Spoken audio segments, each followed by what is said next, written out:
Hello everyone, it's Suzanne here. Thank you for joining me for another Monday Makes video.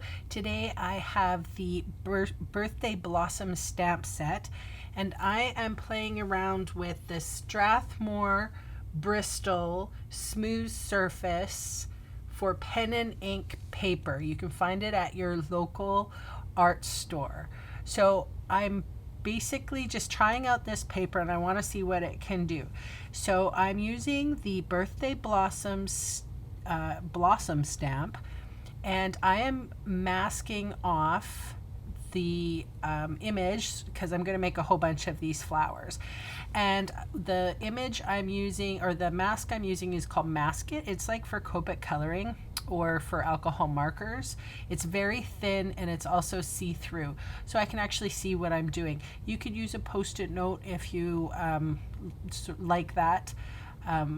It's just because I have a surplus of this stuff, so that's why I'm using it. So basically, when you mask something, the thing that you mask is going to be in the forefront, and everything else that you place behind it is going to be in the background. So I am using two markers, Old Olive and Mossy Meadow. And again, I'm just using this, I'm trying this paper out. So to me, this is almost like using an alcohol marker with these, using just my regular Stampin' Up markers. I'm putting down the Blackberry Bliss here, and I will actually bring some water to this using a very fine number 2 watercolor pencil, and it is blending out wonderfully. I'm able to get highlights, I'm able to get shadowing. I'm really impressed with the paper itself. It's not cheap. I think you can find it on Amazon. I looked in Amazon, and if you're in the States, it's a lot cheaper. Here in Canada, I went to actually Michael's and I ended up picking it up with my 40% off coupon. I think it was $24, and then 40% off, 16 something. So and you get 20 sheets, and of course you cut them down to make card fronts, so it's actually going to last me a long while. So I'll probably be using this in certain circumstances where I want an alcohol blend similar technique, I guess. So I've colored the flowers with Perfect Plum and Melon Mambo and Blushing Bride, Daffodil Delight, Rose Red, Blue.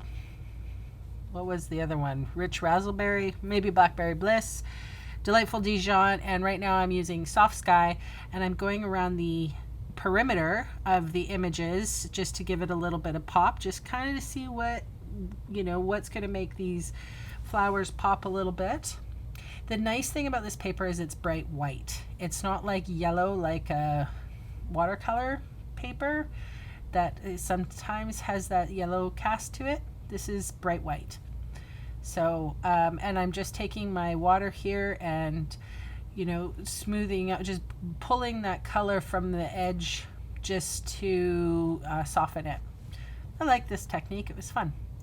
So I am using my archival ink, Basic Black, and I'm stamping the Have a Beautiful Birthday sentiment right up in the top.